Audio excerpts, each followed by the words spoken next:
இயேசு ஜீவிக்கிறார். சுவிசேஷ ஊழியம் வழங்கும் ஜீவ வார்த்தைகள். பிரியமானவர்களே, ஆண்டவராகிய இயேசு கிறிஸ்து நாமத்தில் உங்களை யாவரையும் அன்போடு வாழ்த்தி வரவேற்கிறேன். இயேசு ஜீவிக்கிறார் ஒளித்தின் சார்பாக ஜீவ வார்த்தைகள் என்கிற நிகழ்ச்சிக்கு வந்திருக்கிற உங்களை கர்த்தர் ஆசீர்வதிப்பாராக. ஒவ்வொரு வாரமும் இதே நிகழ்ச்சியை கேட்க மறவாதீர்கள். அநேகரை கேட்க செய்யுங்கள். எங்களுடைய வளர்ச்செடி பத்திரிகை, இந்த செய்தி டிவிடி உங்களுக்கு தேவையானால் எங்களோடு தொடர்பு கொள்ளுங்கள். உங்கள் பகுதிகளிலே ஊழியத்தை நிறைவேற்ற எங்களை பயன்படுத்த நீங்கள் விரும்புகிறானால் எங்களுக்கும் வாய்ப்பு தாருங்கள். ஆண்டுடைய நாமத்தினாலே நிறைவேற்ற ஆயத்தமாக இருக்கிறோம். இந்த நாளிலும் வேதாகமத்திலிருந்து உங்களுக்காக ஒரு பகுதியை வாசிக்கிறேன், கவனமாய் கேளுங்கள். மார்க்கு சுவிசேஷம் 10ஆம் அதிகாரம் 9வது வசனம். தேவன் இணைத்ததை மனுஷன் பிரிக்காதிருக்க கடவன். தேவன் இணைத்ததை மனுஷன் பிரிக்காதிருக்க கடவன். ஒருவேளை இந்த வார்த்தை வாசித்த உடனே உங்கள் எல்லாருக்கும் நல்ல ஞாபகம் வரும். பொதுவாக திருமண ஆராதனையிலே இந்த வார்த்தை சொல்லப்படுவதை நாம் பார்க்கிறோம்.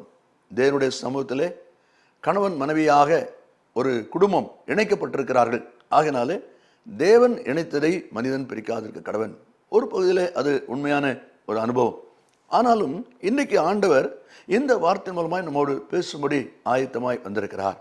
தேவன் உன் வாழ்க்கையிலே எதை இணைத்திருக்கிறாரோ, எதை சேர்த்திருக்கிறாரோ, எதை ஐக்கியப்படுத்தி இருக்கிறாரோ அதை நீயாக பிரிப்பதற்கு, விட்டு விலகுவதற்கு வகை தேடாதே என்பதுதான் ஆண்டவருடைய வார்த்தை. ஒருவேளை சில காரியங்கள் ஆண்டவர் இணைத்தது உங்களுக்கு பிடிக்காததா இருக்கலாம், உங்கள் மனதில் ஏற்றுக்கொள்ள முடியாததா இருக்கலாம், உங்களுக்கு அது கடினமான காரியமாக இருக்கலாம். ஆனால் தேவன் அதை இணைத்திருக்கிறார் என்று சொன்னால் அதில் ஒரு நோக்கம் இருக்கிறது, அதில் ஒரு மேன்மை இருக்கிறது. ஏனென்றால் ஆண்டவர் எல்லாவற்றையும் நன்மையாய் செய்கிறவர். கர்த்தர் நன்மையானதை தருவார் என்று நாம் வாசிக்கிறோம் அல்லவா? அதுபோல தேவன் இணைத்தது நன்மையாகவே இருக்கும். அதில் எந்த விதமான சந்தேகமும் இல்லை. 1 கொரிந்தியர் 7ஆம் அதிகாரம் 24வது வசனத்தை நாம் வாசிக்கும் போது, சகோதரரே, அவனவன் தான் அழைக்கப்பட்ட நிலைமையிலே தேவனுக்கு முன்பாக நிலைத்திருக்க கடவன் என்று சொல்லி தேவனுடைய வார்த்தை சொல்வதை நாம் அங்கே பார்க்க முடியும்.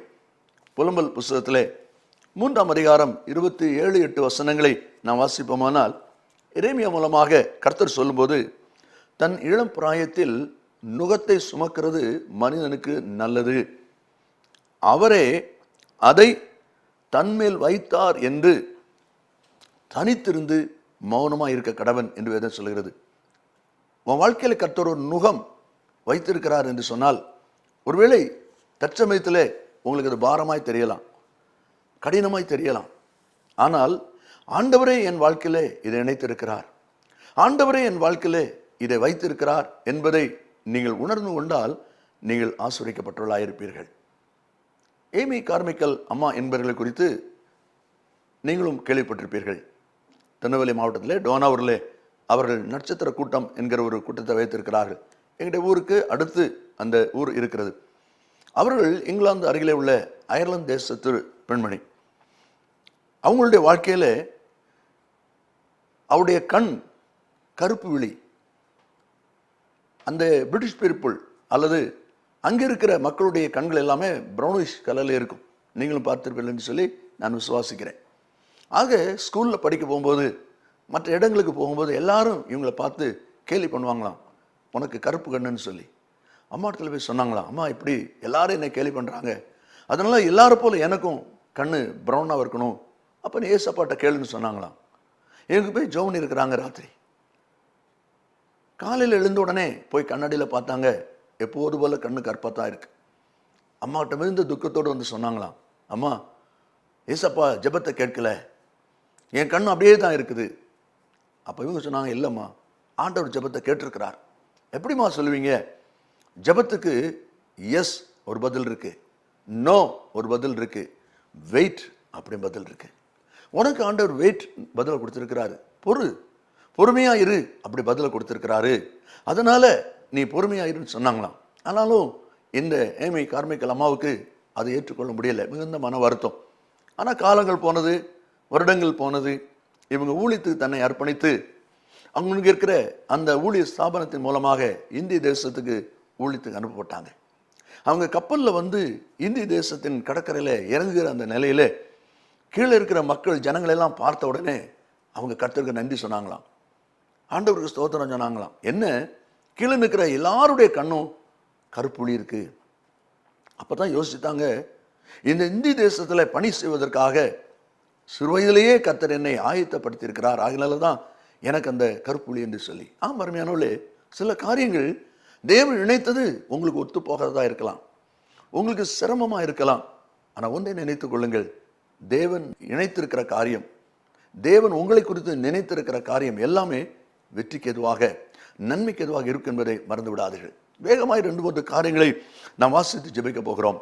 தானியேல் புஸ்தகம் 3ஆம் அதிகாரம் 23வது வசனத்தை நாம் வாசிக்கும் போது, சாத்ராக், மேஷாக், ஆபேத்நேகோ 3 புருஷரும் கட்டப்பட்டவர்களாக எரிகிற அக்கினி சூளையின் நடுவிலே விழுந்தார்கள் என்று வாசிக்கிறோம்.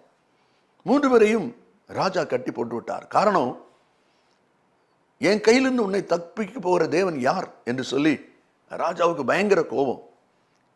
அது நிமித்தம் அக்கினி சூளையில போட்டாங்க, 7 மடங்கு அக்கினி. ஆனா யோசிங்க, ராஜா போய் பார்க்கிறார், 3 பேரை போட்டோம், 4 பேர் நடமாடிக்கிட்டு இருக்கிறாங்க. அந்த 4வது ஆளின் சாயல் தேவ புத்திரனுக்கு ஒப்பாயிருக்கிறது.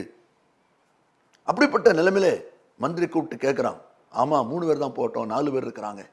கவனிங்க, அந்த வசனத்துல என்ன சொல்லப்பட்டிருக்கிற அனுபவம் என்று சொன்னால், இந்த 3 பேரோடு கூட 4வது நபர் இருக்கிறார் என்பதை ராஜா தெரிந்து கொண்டான். எப்பொழுது? அக்கினி சூளையில் விழுந்த பொழுது. ஆண்டவர் ஒரு அக்கினி சூளையின் பாதையிலே உங்களை கொண்டு போகிறாரா? ஒரு வேதனையின் அனுபவத்திலே உங்களை கொண்டு போகிறாரா? மறந்து விடாதீர்கள். உங்களுக்குள் இருக்கிற தேவனை உங்கள் சத்துரு அறிய வேண்டுமானால், உங்களை பகைக்கிறவர்கள், உங்களை காயப்படுத்துகிறவர்கள் அறிய வேண்டுமானால், நீங்கள் அக்கினி சூளையின் அனுபவத்தை ஏற்றுக்கொண்டுதான் ஆக வேண்டும். அதற்காகவே ஆண்டவர் இந்த 3 பேருக்கும் இந்த அக்கினி சூளையின் அனுபவத்தை அனுமதித்திருக்கிறார். ஒருவேளை உங்கள் வாழ்க்கையிலும் கூட இப்படிப்பட்ட சோதனை பாதையிலே வருகிறேனே என்று வேதனையோடு இருப்பீர்களானால், இது ஒரு காரணமாக இருக்கலாமே. உங்களுக்குள் இருக்கிற அந்த பரிசுத்த ஆவியானவரை அறிந்து கொள்வதற்காக கர்த்தர் நடத்தியிருக்கலாமே. பின் அதை விட்டு நீங்கள் பிரிந்து சென்றால் எப்படி?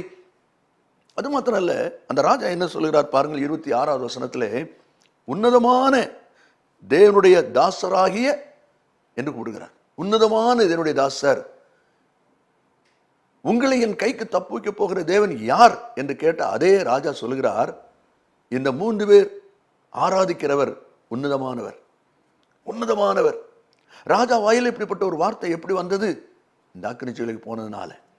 உங்க வாழ்க்கையில் இந்த அக்னியின் அனுபவங்கள், வேதனையின் அனுபவம் வருகிறது என்று சொன்னால், உங்களுக்கு எதிரே நிற்கிற மனிதன் எப்படிப்பட்ட முரட்டாளா இருந்தாலும் அவனும் தேவனை குறித்து சாட்சி கொடுப்பதற்கு ஒரு வாய்ப்பு அங்கே உருவாகிறதை பார்க்கிறோம். மாத்திரமல்ல, அதே அதிகாரத்தில் 29வது வசனத்தை நீங்கள் வாசிப்பீர்களானால் அங்கே சொல்லப்பட்டிருக்கிறது, இவ்விதமாய் ரட்சிக்கத்தக்க தேவன் வேறு ஒருவரும் இல்லை.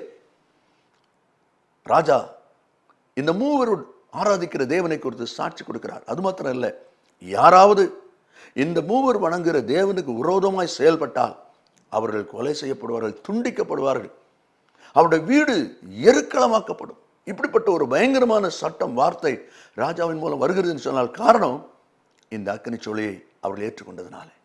உங்க வாழ்க்கையிலும் கூட தேவன் அனுமதிக்கிற அந்த அக்கினி சூளையின் அனுபவத்தை நீங்கள் ஏற்றுக்கொள்வீர்களானால், அதன் மூலம் உங்களுக்குள் இருக்கிறவரை ஜனங்கள் அறிவார்கள்.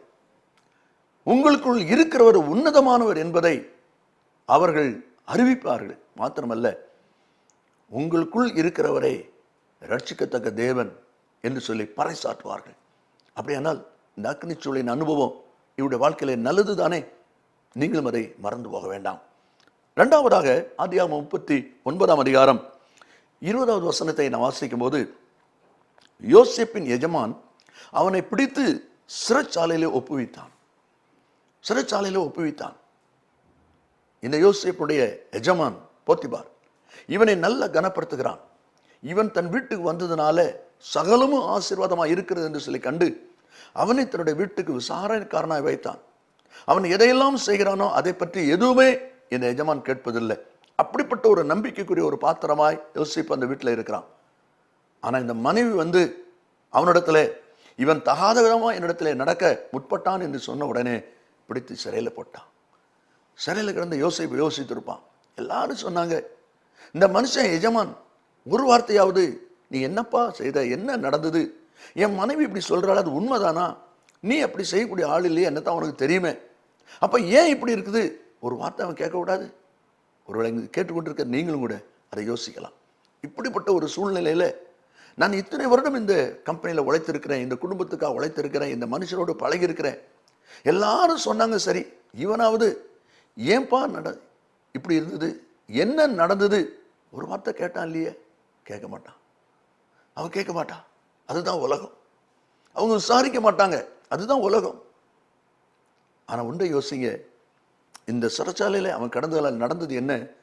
ராஜாவுக்கு ஒரு சொப்பனம் வந்தது.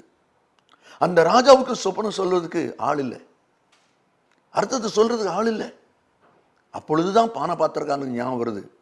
41:9 வாசிக்கிறோம், நான் செய்த குற்றம் இன்னைக்கு தான் என் நினைவிலே வந்தது என்று சொல்லி அவன் சொல்வதை பார்க்கிறோம்.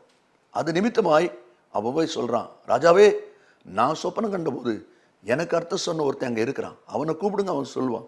அதே போல அவனை கூப்பிடுறான். யோசேப்பு அழைக்கப்படுகிறான், அங்கே கனப்படுத்தப்படுகிறான். என்னை கேட்கிற அருமையானவர்களே, ஒன்றை கவனிங்கள். யோசேப்பு இருப்பது சிறைச்சாலையில், ஆனால் அவனை குறித்து பேசுவது அரண்மனையில். ஒருவேளை நீங்கள் சிறையின் அனுபவத்தில் இருக்கீங்களா? வேதனையின் அனுபவத்தில் இருக்கீங்களா? ஒன்றை கவனிங்க, உங்களை குறித்து அதிகாரி மத்தியிலே பேசப்படுகிறது, ராஜாங்கத்தில் பேசப்படுகிறது, பரலோகத்தில் பேசப்படுகிறது. அப்படியானால் நீங்கள் நிச்சயமாய் கனப்படுத்தப்பட போகிறீர்கள். நீங்கள் சிறையின் அனுபவத்தை யோசிக்க வேண்டாம். உங்களை குறித்து அங்கே ராஜாமத்திலே அதிகாரி மத்தியிலே பேசப்படுகிறது என்று சொன்னால் நீங்கள் கனப்படுத்த போகிறீர்கள். நிச்சயமாய் கர்த்தர் உங்களை கனப்படுத்துவார். மீகா 4:8 நாம் வாசிக்கிறோம், சீயோன் குமாரத்தின் அரணே, முந்தின ஆளுகை உன்னிடத்தில் வரும். முந்தின ஆளுகை உன்னிடத்தில் வரும். ராஜரிகம் எருசலேம் குமாரத்தினிடத்தில் வரும். உன்னிடத்தில் ஆளுகை வரும். நீ இழந்ததை பெற்றுக்கொள்வாய். நீ மீண்டும் அதே இடத்துல கனப்படுத்தப்படுவாய். அதுதான் தேவனுடைய வார்த்தை. மறந்து விடாதீர்கள். இப்படிப்பட்ட ஒரு சிறையறுப்பில் தள்ளிவிட்டால் நினைக்க வேண்டாம், நீங்கள் கனப்படுத்தப்பட போகிறீர்கள். காரணம், உங்க காரியம் மேலிடத்தில் பேசப்பட்டு கொண்டிருக்கிறது. கடைசியாக யோவான் 11:4 நாம் வாசிக்கிறோம், லாசரு வியாதியாக இருக்கிறான். ஆண்டவர் சொன்னார், இந்த வியாதி மரணத்துக்கு ஏதுவாயிராமல் தேவனுடைய நாம மகிமைக்கு ஏதுவாக இருக்கிறது. தேவனுடைய குமாரனும் இதன் மூலம் மகிமைப்படுவார். ஒருவேளை மரித்து விட்டான் என்று எல்லாரும் அடக்கம் பண்ணிட்டாங்க. நடந்தது என்ன? இயேசு வந்தார், கல்லை எடுத்து போடுங்கள் என்றார். எடுத்து போட்ட உடனே லாசருவே வெளியே வா என்று சொன்னார். மரித்தவன் வெளியே வந்து நிற்கிறான். தேவனுடைய நாமம் மயப்படுகிறது. தேவனுடைய குமாரன் இயேசுவின் நாமம் மயப்படுகிறது. ஆம் அருமையானவர்களே, உங்கள் மூலமாய் தேவனுடைய நாமம், தேவகுமாரன் இயேசுவின் நாமம் மகிமைப்பட வேண்டுமானால் அன்று லாசரு கல்லறைக்கு போனது போல நீங்களும் நாட்டத்தின் அனுபவத்துக்கு நேராக போக வேண்டியிருக்கும். நீங்களும் எல்லாராலும் புதைக்கப்படுகிற அனுபவத்துக்கு போக வேண்டியிருக்கும். ஆனால் பயப்படாதுங்க, கலங்காதீங்க, தைரியமா இருங்க. உங்களை அழைத்தவர்களோடு இருக்கிறார். உங்களை தெரிந்து கொண்டவர் உங்களோடு இருக்கிறார். யார் எதை சொன்னாலும் தேவன் உங்களோட இணைத்தை மட்டும் நீங்கள் பிரித்து விடாதீர்கள். என் தேவன் அனுமதித்திருக்கிறார், என் தேவன் இணைத்திருக்கிறார் என்று சொல்லி தைரியமாக நிற்பீர்களானால் ஒரு நாளிலே நிச்சயமாய் காரியம் வெளிப்படும். நிச்சயமாய் காரியம் வெளிப்படும். காரியம் மாறுதலாய் முடியும் என்று சொல்லி எஸ்தர் 9:1 வாசிக்கிறோம். அதே போல நீங்கள் ஜெயம் பெறுவீர்கள். தேவன் இணைத்ததை மனிதன் பிரிக்காதிருப்பாராக. ஆண்டவரோடு இணைத்ததை நீங்கள் பிரிக்காதிருங்கள். நாம் ஜெபிப்போமா? நல்ல பிதாவே, நன்றியோடு துதிக்கிறோம். உங்களுடைய வார்த்தை ஆம் என்றும் ஆமேன் என்றும் இருப்பதற்காக ஸ்தோத்திரம். உங்களுடைய வார்த்தையினால் எங்களை ஆசீர்வதிக்கிற தேவனாக இருப்பதற்காக ஸ்தோத்திரம். ஒவ்வொரு பிள்ளைகளும் இந்த வார்த்தை கேட்டவர்கள், தேவன் என் வாழ்க்கையில் இணைத்ததை நான் பிரிக்க நினைத்தேன், வேண்டாம் என்று ஒதுக்கினேன் என்று சொல்லி யார் யார் நிற்கிறார்களோ அவர்கள் தேவன் இணைத்ததை தங்களோடு சேர்த்துக்கொள்ள உதவி செய்யும். ஒரு பெரிய மேன்மை அதன் மூலம் இருக்கிறது. ஆளுகை உன்னிடத்தில் திரும்பி வரும். அந்த ஆசீர்வாதத்தை பெற்றுக்கொள்ள உதவி செய்யும். உங்களுடைய கிருபையின் ஆசீர்வாதம் உண்டாகும். இயேசுவின் நாமத்தில் ஜெபிக்கிறோம் நல்ல பிதாவே. ஆமென், ஆமென். கர்த்தர் உங்களை ஆசீர்வதிப்பாராக. ஆமென். மேலும் விவரங்களுக்கும் உங்கள் ஜெப தேவைகளுக்கும் நீங்கள் எங்களோடு தொடர்பு கொள்ள வேண்டிய முகவரி, ஜீசஸ் லிவ்ஸ் காஸ்பல் மினிஸ்ட்ரீஸ், சகோதரர் John M Jeyaraj, 123A Dohnavur road, Mavadi, Nellai மாவட்டம், தென்னிந்தியா 627107. Cellphone 9443113292. Email yesujeevikrar@gmail.com. Website www.jesuslivesministries.org.